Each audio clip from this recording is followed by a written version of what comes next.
our shelter, for water, for sunshine, sometimes a little too much, for all the gifts you give us, but particularly for our lives and for the treasure of living in the United States of America, where we are free even to disagree.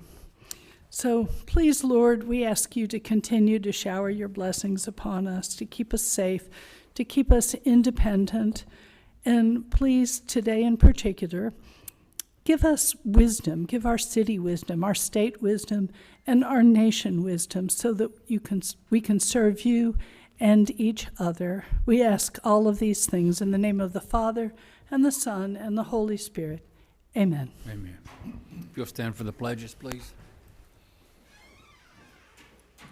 Pledge allegiance to the flag of the United States of America and to the republic for which it stands, one nation, under God, indivisible, with liberty and justice for all. Honor the Texas flag. I pledge allegiance to thee, Texas, one state under God, one and indivisible. Next item's open forum. I only have one that I see here at my table. Ms. Montgomery? Ms. Montgomery, if you'd like to come up front, you've got 3 minutes, please.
Thank you, Ms. Montgomery.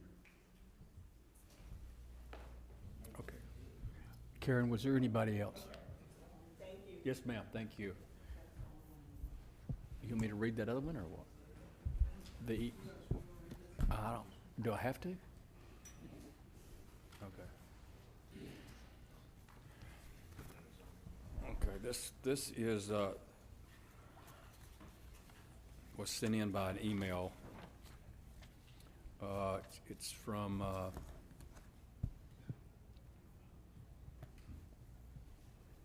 who is this from?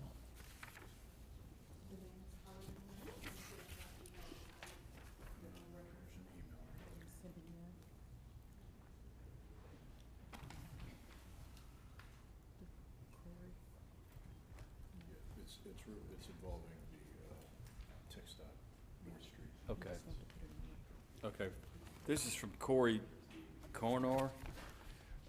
And I'll just read his written comments. The roads going off North Street are not level with North Street, and it has damaged my car on multiple occasions. I've had to go to collision shops to fix damages that have resulted from driving over irregular bumps and juts in the road. Also, the sidewalks outside of but within walking distance of downtown are limited and end abruptly. It is not safe to cross North Street to enter downtown by foot or bike due to lack of pedestrian infrastructure. Okay, that is on the record. Okay. All right, next item, items to be removed from the consent agenda. I'd like to remove items 5A and 5B.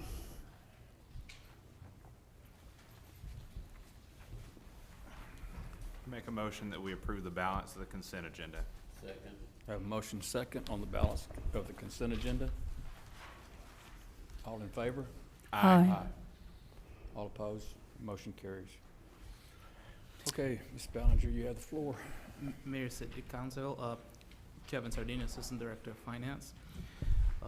As you saw in Todd's presentation, we've been making efforts to optimize revenue. And this item is one of the ones that touches the hotel occupancy tax. And with this local gov platform, basically what it is it allows us to offer electronic filing and management. When it comes to hotel tax, the hotel portion, we work with the Texas Comptroller's Office to do that monitoring and management. But when it comes to short-term rentals, it's a little bit different because it's hard for you to track how they're spawning in different platforms. And so this contract is going to allow us to offer a more streamlined experience for all taxpayers. So they'll be able to have access to a customer support phone where they can actually speak to someone to get information. And this helps a lot, not only the short-term rentals, but also CVB also coordinate that. And it comes at a cost that we anticipate bringing back just in the compliance component that it brings. I'll be happy to answer any questions y'all may have. So my questions are on A and B. First of all, I was really impressed, which is why I asked you in advance to speak to this. And do you think it will bring in extra dollars, or do you think it'll just simplify?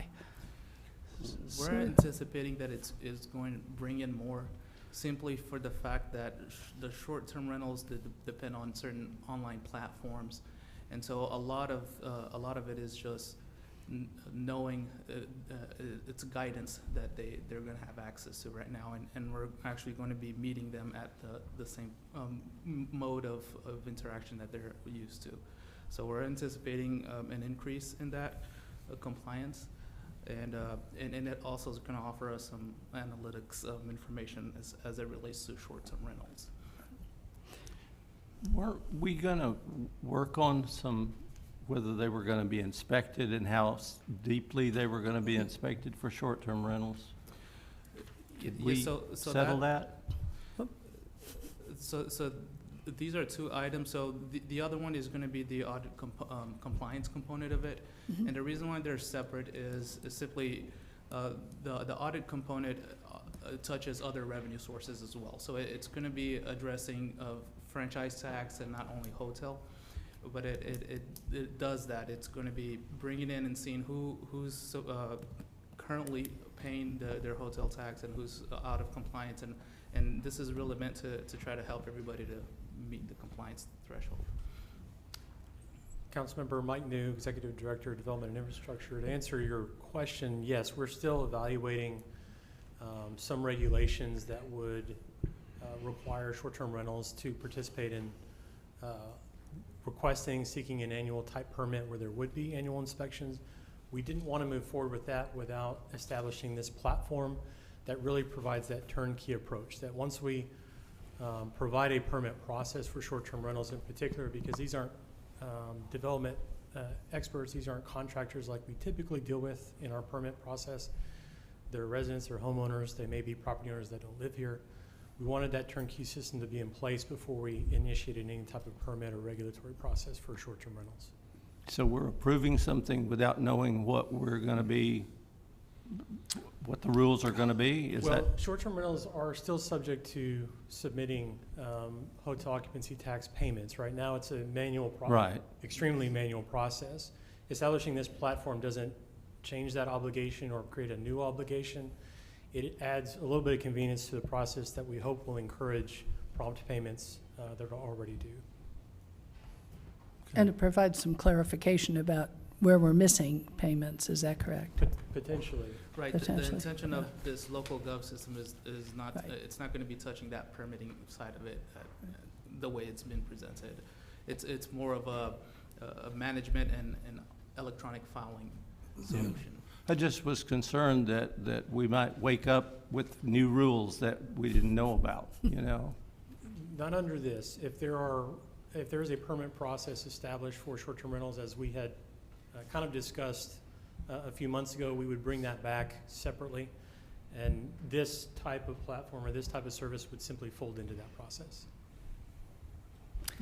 Well, while I ask a lot of questions, I'm always impressed with how much the finance department is modernizing things and simplifying and bringing in new revenue without, so I that's why I removed those. So if there are no other questions, I'll make a motion. And do you mind if I make a motion on both together? Is that all right? Let's take them separately. All right. So I'll make the motion that we approve the professional services agreement as outlined in item 5A.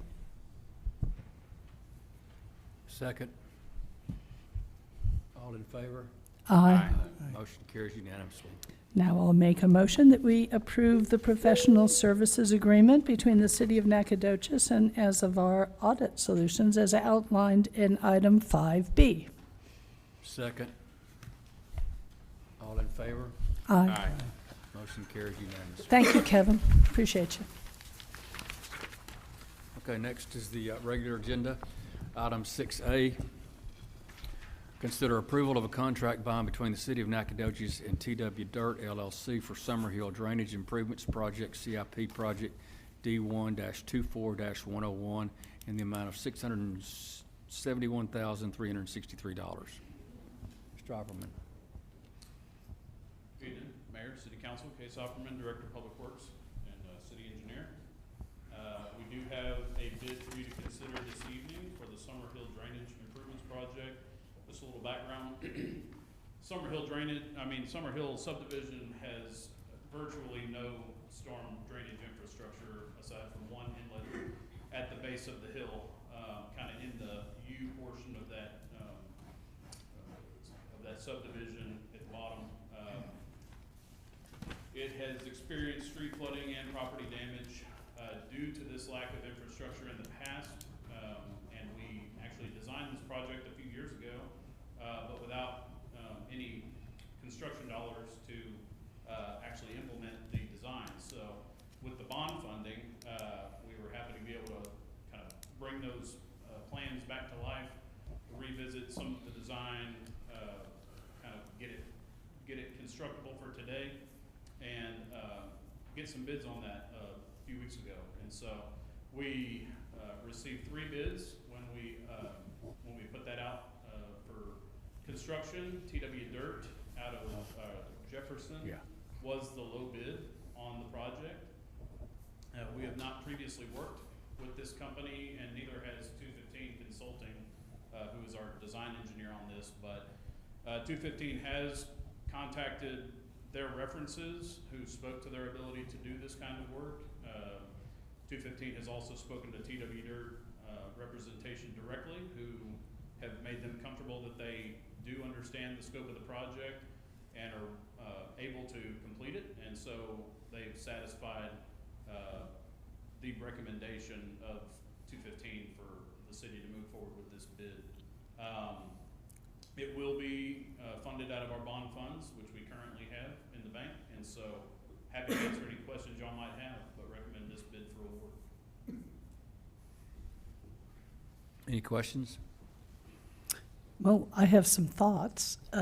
First of all, thank you. You know how near and dear this project is to my heart. So I'm very glad to see Summerhill moving forward. I will once again express concern that we have drainage problems throughout the entire city. As we swim through much of our properties and neighborhoods, as already was discussed today, and it worries me that we would be totally dependent on grant funds or contracts or outside dollars to take care of drainage. So I will reiterate my concern for that, because as was already said today, there are neighborhoods that have serious drainage problems and we need to take care of them. Were you going to speak to that? Well, let me say something here. No one wants to talk about this. Again, I've also mentioned that we don't have a drainage impact fee, and most places, that's what new development pays. There's a couple ways to build a fund like that up. You either go that route or you add tax rate to it, because you don't have. Or you get your sales tax. Or, I mean, one way or the other. And again, you have a mishmash of things built in different timeframes. Cases mentioned some were built with no drainage. Some definitely probably didn't. Maybe they met the code at the time, but I mean, Houston's a great example of where you have things, no, not picking on the Aggies, but how many things from different decades that Aggies designed can you tie together and see how they work together in the middle of a hurricane? So again, we've got an old city, you're retrofitting, and you also only have so many avenues at how you're going to fix it, and you've had also decades of deferred maintenance or even addressing these. So everything can happen, but there will be a cost, one way or the other. And you still have to also be a full-service city, or at least that's how we're trying to approach it. So again, that's why we are looking at the grant opportunities. And then, Case, you got anything else to add? I know we talked about it there may be some other people that are here that didn't hear some of the discussions on, even that Mike addressed also, or maybe it was, you mentioned some of the more recent grant submittals. We're trying to look at a way to take things on and also not burden the tax rate more than it needs to be. Well, we've got a laundry list of projects that we have identified as issues. We've probably got a dozen or so under design currently with the bond funding, and those are slowly getting designed and rolled out. Another one will be here in a minute. Drainage is always expensive, and so it's only a matter of time until we run out of the bond funds that we have. And we had the ARPA money. We've spent most of it down. We've got another project we'll probably try to do with remaining ARPA funds under drainage. We've got, as Mike mentioned, several projects that we are currently applying for, or what we have applied for. We're hoping that we're competitive enough to get funding for that on the drainage side.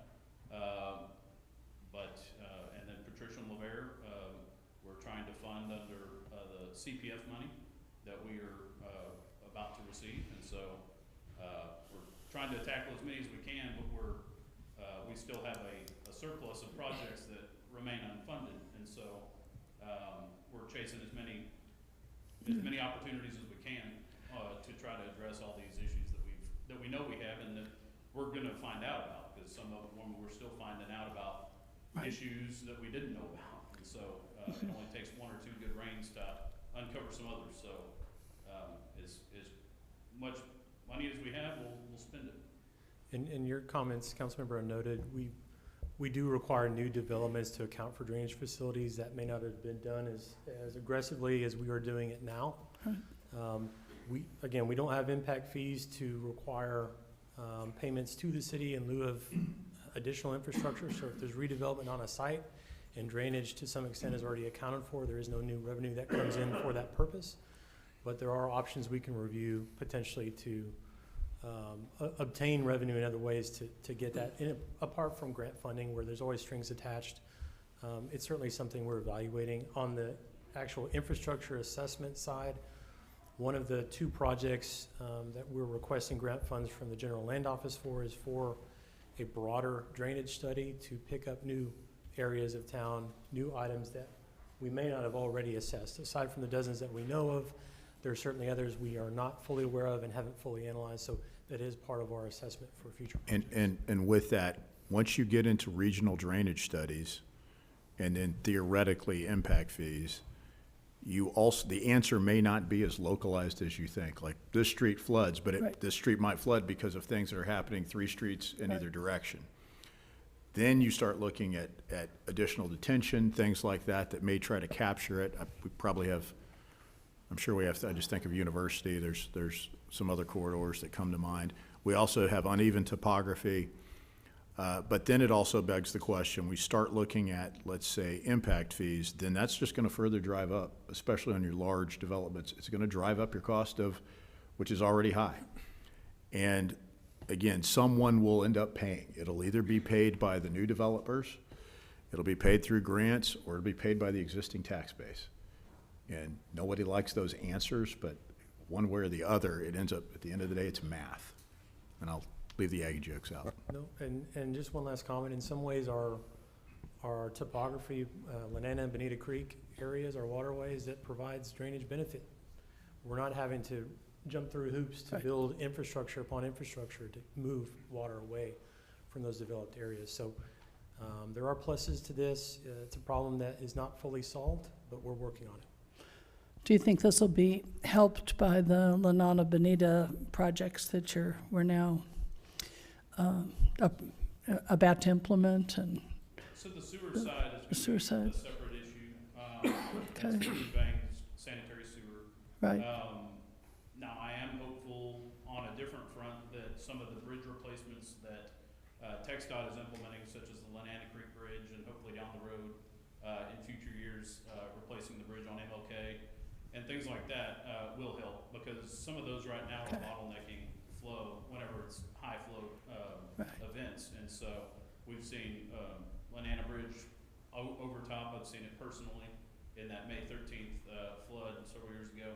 Right. And so raising those bridges, getting them longer, opens up those channels for flow and hopefully improves upstream impacts as well once that water is able to get through quicker and easier.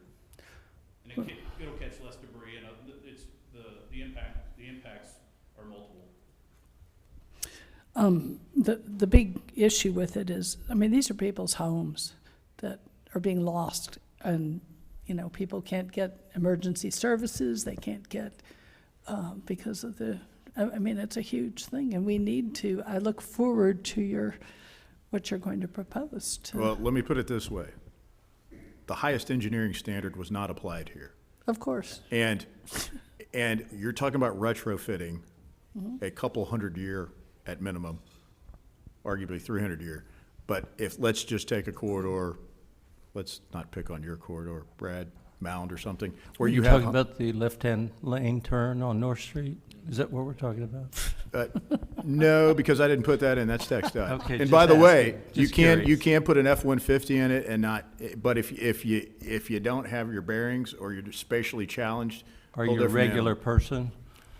I mean, I don't have a problem with it, but, you know, I'm not a regular person. We I've all know been that. waiting to bring this up. Yeah. But, all the but cars again, by we you didn't have a design it, problem. but we have a corridor study with TxDOT coming, and that's going to look at access management and the whole corridor, how they striped it. Now admittedly, I think that they split the difference on this, saying what's better?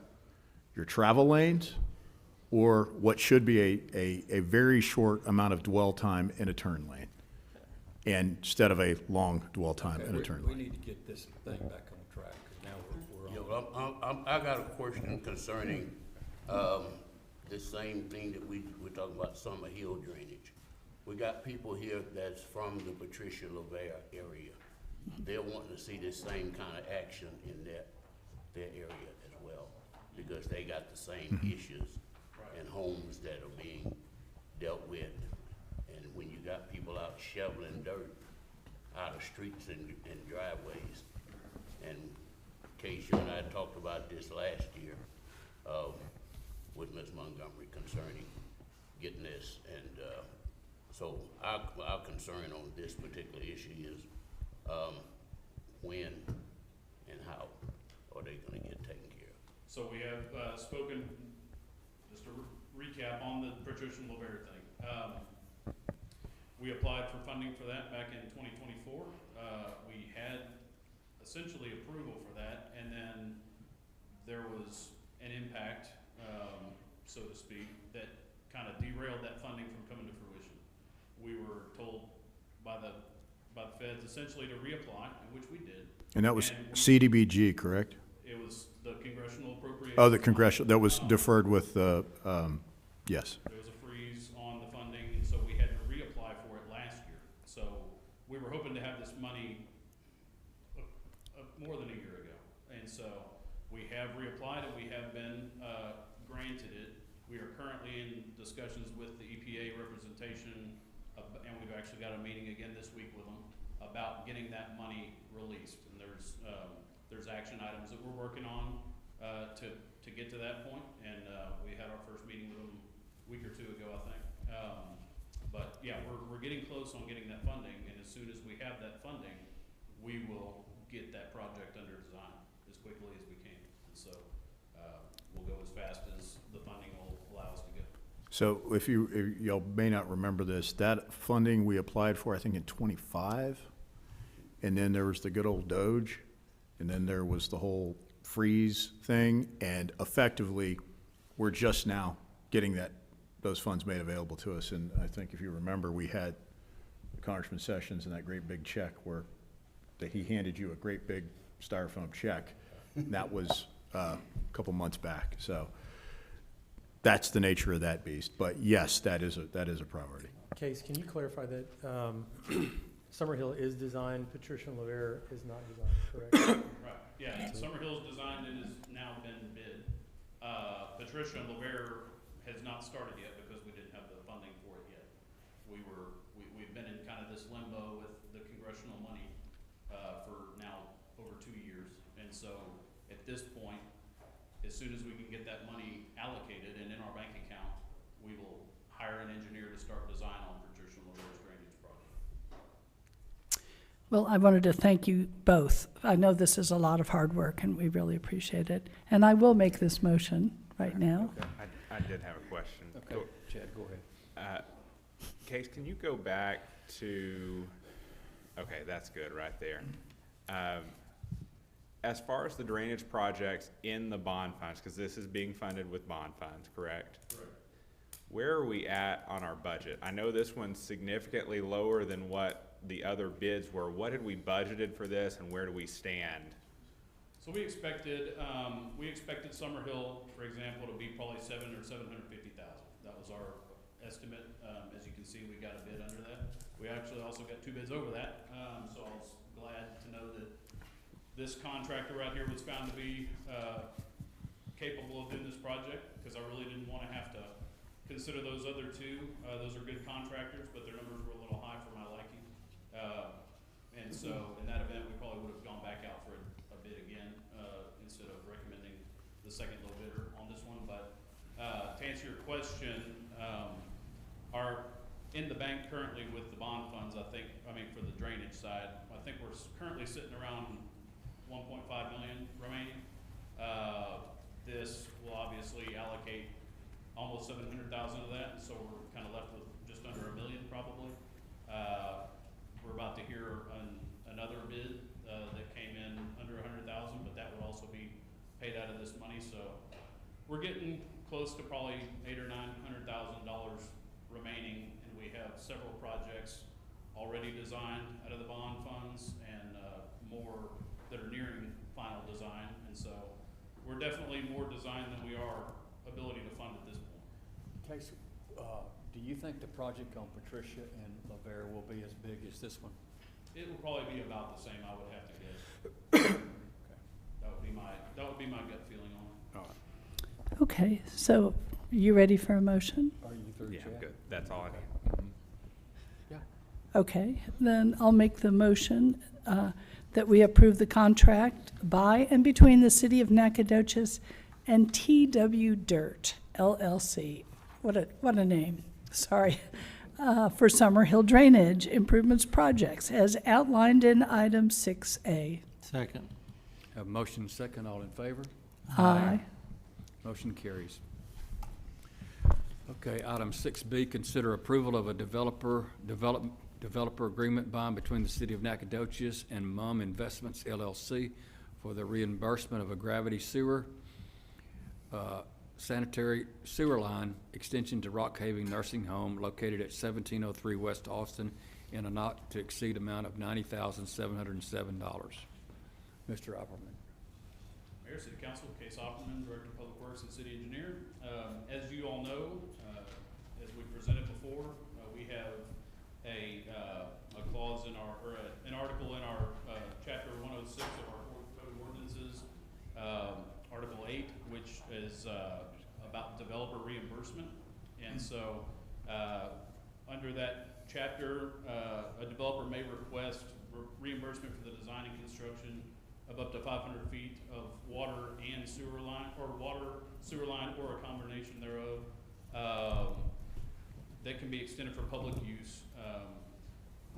This developer, MUM Investments, has proposed to install approximately 460 linear feet of sanitary sewer 6-inch from an existing sewer line on Opal, sorry, behind here, as usual.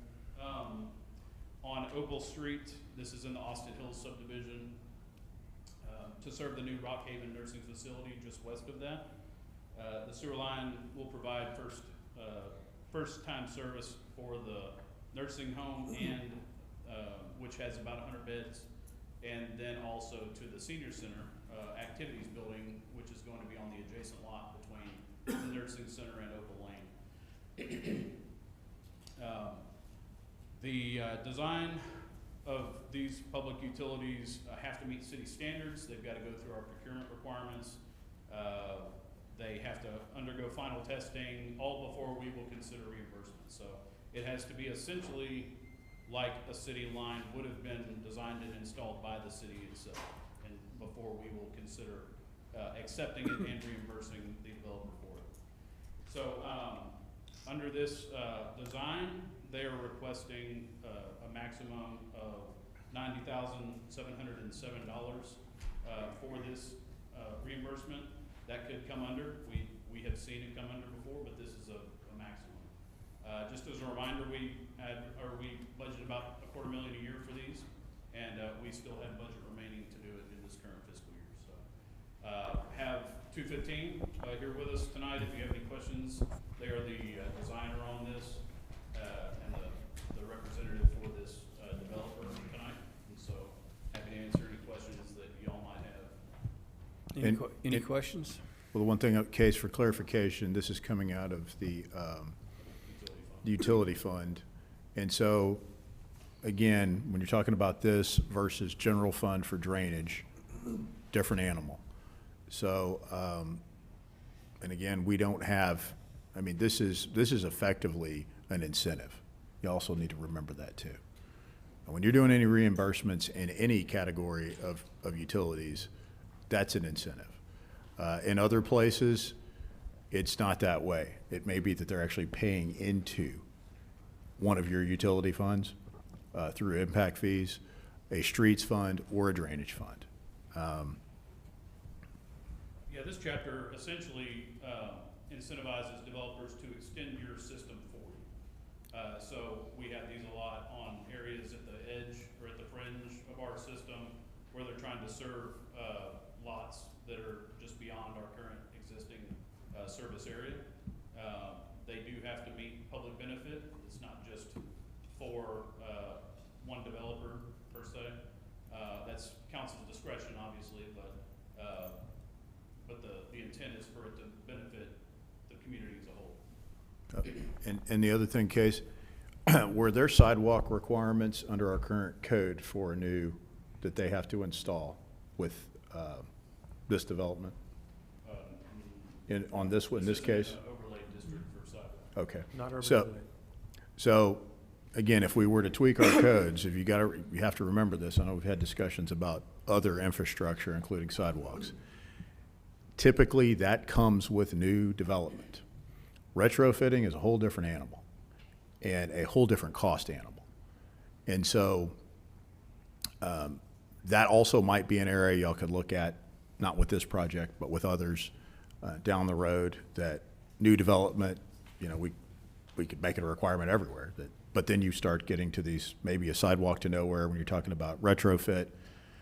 But again, every one of these moving parts doesn't pay for itself. It's either going to be borne by the private side or it's going to be borne by the public side.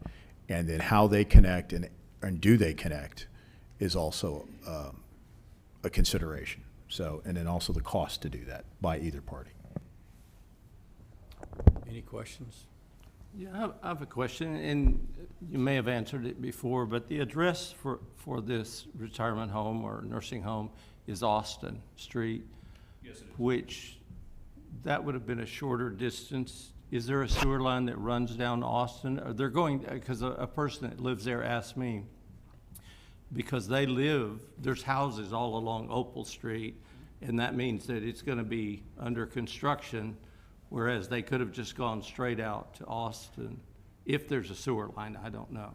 No, and I apologize, I don't have the ability to show you our GIS map with our current infrastructure on it, but there was, and Michael can speak to the design considerations here, but it was, with topography itself, it's very restrictive on what they can actually get sewer to do, because sewer obviously has to flow downhill.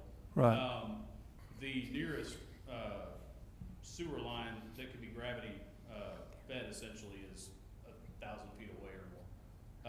And so the nearest one is in Opal Street, where you can actually release, or not release, but that you can have grade going down to that infrastructure, that existing infrastructure.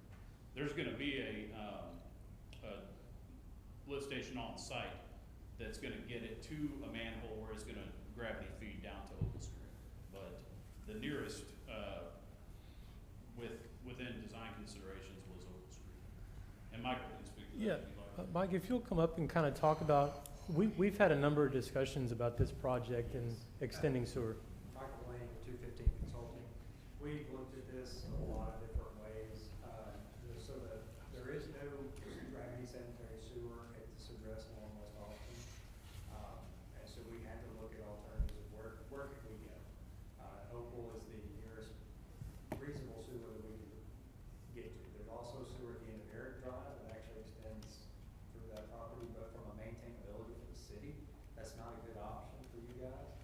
And so Opal Drive became our only option if we could extend sewer to this facility. How long will it be disrupted for the people that live on Opal? It's gonna be about, we expect that to only be about a 30-day project. It doesn't mean that it's gonna be shut down for 30 days. That's the time of contract that we would let them do this work. So, as far as disruption to folks in Opal getting in and out, very little, because it's only gonna be in half the street. So there's always gonna be a lane of traffic open. for them to be able to pass through. So it's not a full closure of Opal Drive. Well, I think it helps those people if they hear this and know, because they were concerned that, our street's gonna be shut down. Absolutely. Nobody wants to find out that the street's gonna be closed for some extended period of time. Yeah, thank you. It's out of their control. I appreciate that. And just to reiterate, we don't do any projects anywhere where we cut off people from their homes. We always, whether it's a city or a developer, we require the contractor to make allowance for local traffic to get in and out of their homes. And so that may be restricted, it may be down to one-lane traffic. There might be flaggers present, but people will never be confined to their homes due to construction any longer than they have to be. Yeah. Now, I think that's a instance might be where we're cutting across somebody's driveway, well, then they might have to park in the street or on a neighboring block or something, but that's gonna be as minimal as possible. Yeah. Well, I think it's a restricted area you have to be 55 or older to live there, so people get concerned sometimes, that kind of Rightfully stuff. so. Thank you. I appreciate it. Any other questions? If not, I'll entertain a motion. Make a motion that we approve the developer agreement as outlined in item 6B. I'll second. Have a motion second, all in favor? Aye. Motion carries unanimously. Item 6C, consider approval of a contract bond between the City of Nacogdoches and Hammett Excavation Incorporated for the landfill Block 0, cells 3 and 4 construction project, CIP project SW 25-101 in the amount of $3,655,217.45. Mr. Opperman. Mayor, City Council, Case Opperman, Director of Public Works, City Engineer. I will be out of your eyesight as quickly as I can. Thank you very much. We did have another construction bid that we took in June 11th. This was for the landfill block O cells 3 and 4 construction that we've been under design on for the past year or so. As we've stated in the past, we expect these new cells to provide about 21.5 acres of new waste disposal area, which is going to be great for our landfill's life expectancy. The project will include under-drain systems, geosynthetic liner, appurtenances, perimeter road and drainage, access ramp, and sipping toe pad. Don't ask me what any of that is. But we did receive a good number of bids on June 11th, all ranging from 3.6 to 4.1 million, so relatively tight on the numbers there. Even though they are big, they are very close comparatively. And so, as you'll see, a company called Lakey Inc. was the apparent low bidder. They are from Apple Springs. They have not previously worked for us or our consultant on this project, SCS Engineers. And although they did provide the lowest bid, they did not provide documentation of their references on similar projects. They did not provide landfill experience documentation. And so all these other bidders that you see are known landfill liner builders. In evaluating their lack of references, et cetera, our consultant SCS did not feel comfortable recommending the low bid for you to award. The second low bid, Hammett Excavation, is within 0.2% of the low bid, only about $6,000, $7,000 difference. They are, again, like I said, they are a known landfill liner builder that SCS has worked for in the past, and they feel comfortable with their abilities. And so we've had meetings with our consultant about this, with our finance department, engineering staff, city attorney, have all evaluated this recommendation, and we feel that with their lack of documented experience on a project of this intricacy and this magnitude, and honestly the price tag, we don't feel that we can comfortably call Lakey the lowest responsible, underline it, responsible bidder on this. And so we do recommend following our consultant's recommendation, which is to consider award of the second low bid from Hammett Excavation in the amount of $3,655,217.45. And these are budgeted from the CIP this year. Any questions?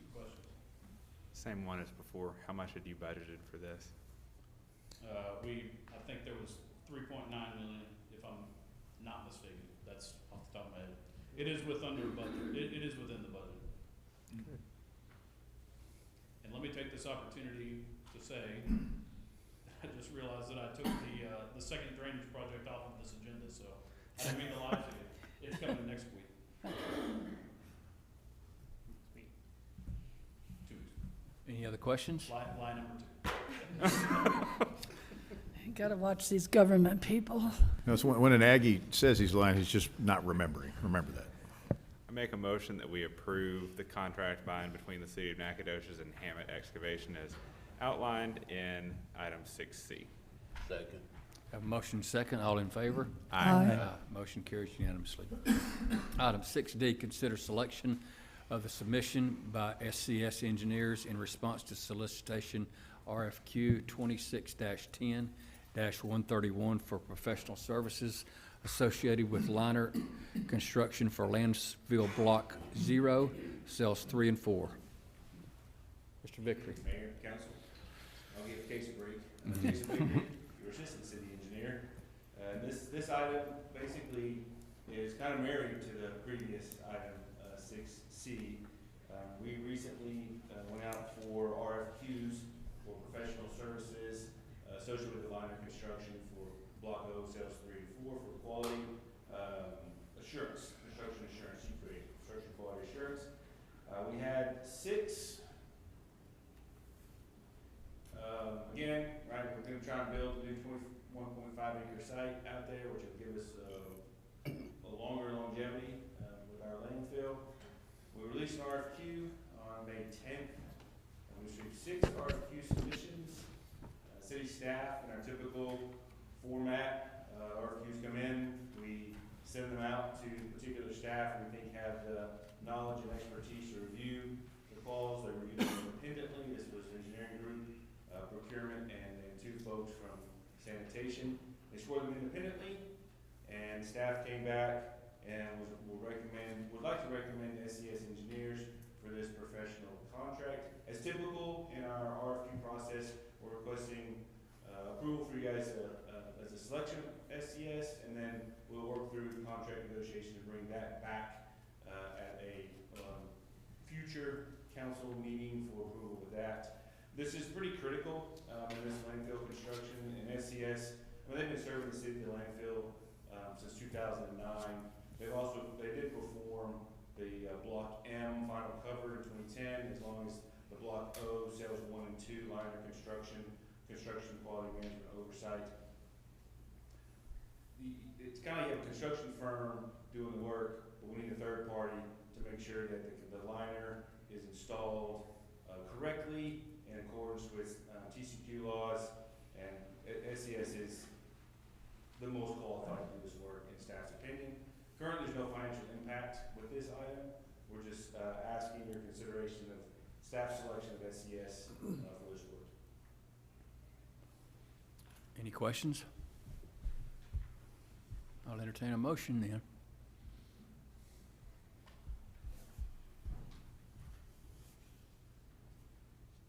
Make a motion that we approve selection of SCS Engineers as outlined in 6D. Second. Have a motion second. All in favor? Aye. Motion carries unanimously.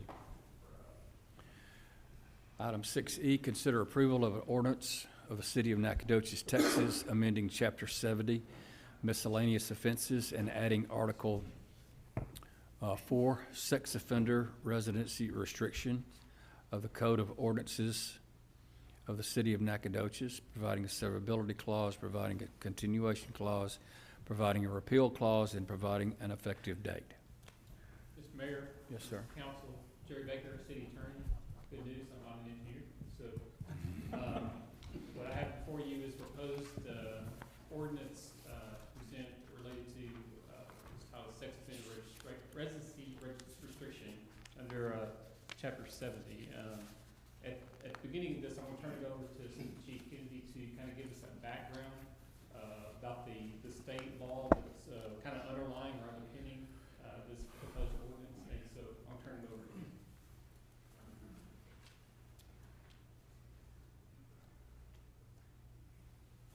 Mayor, Council, Assistant Chief Kennedy.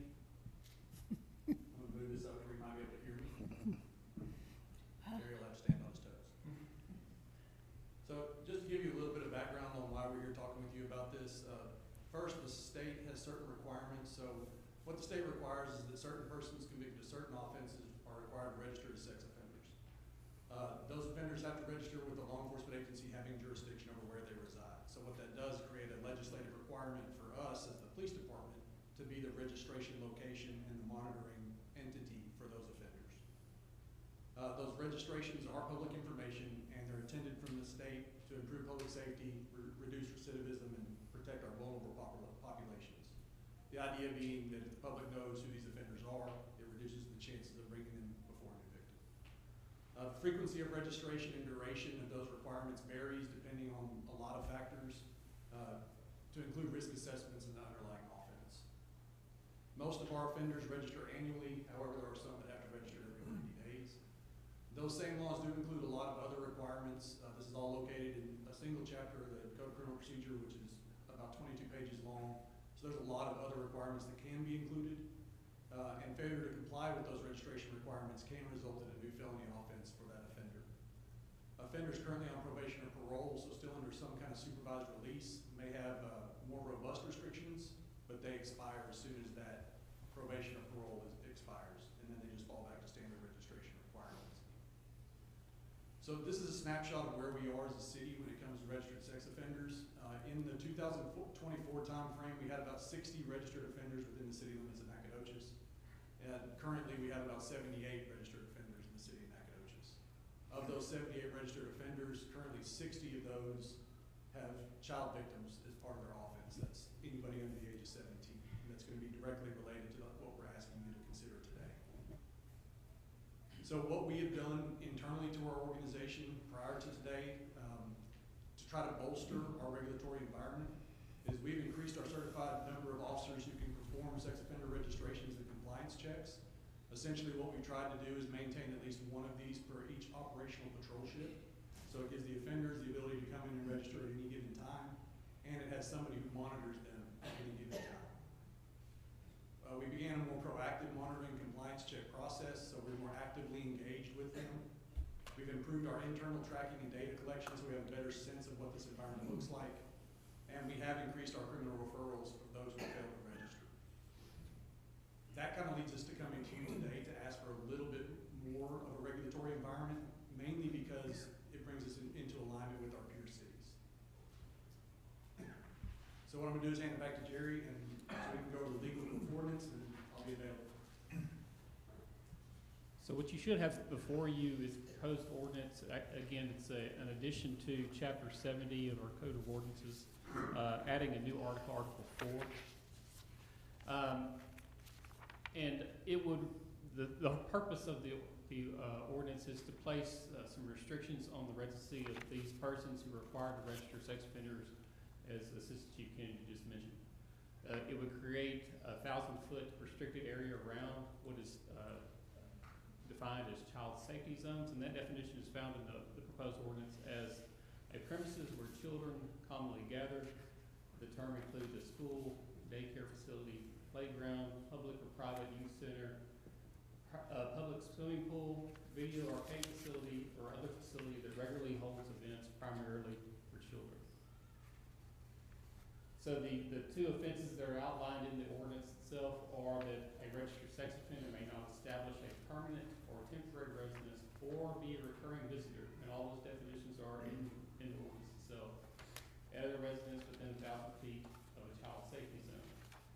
And also that a person may not knowingly rent or lease property to a registered sex offender that is located within that 1,000 foot of the child safety zone. And knowingly is the key term there. So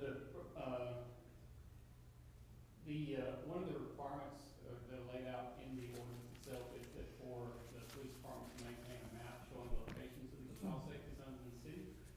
This is the requirement is that it be reviewed and updated at least annually, but also as needed if something is developed within that year before the annual review period expires or comes to that date. However, there is not a defense under the ordinance if the map fails to identify or misidentify the child safety zone. So it can't be, it's really for informational purposes and not necessarily going to define, the ordinance itself is what's going to define what the offense is, not the map. So here's the initial draft of the map that we had. We want to thank Tread at our GIS department kind of putting this together for us. Did, I think, a phenomenal job here. But as you can see, the map of City of Nacogdoches is there, and on the right hand is going to be the categories of those child safety zones that I outlined as I read through the definition earlier. So you can see some of those categories: schools, parks, etc. there are certain defenses that are outlined in the ordinance as well. So if, for example, a registered sex offender has already established a permanent residence prior to the adoption of this ordinance, then that's an affirmative defense. It will not be a violation. If a child safety zone is placed within 1,000 feet of a registered sex offender's permanent residence after the residence has been established.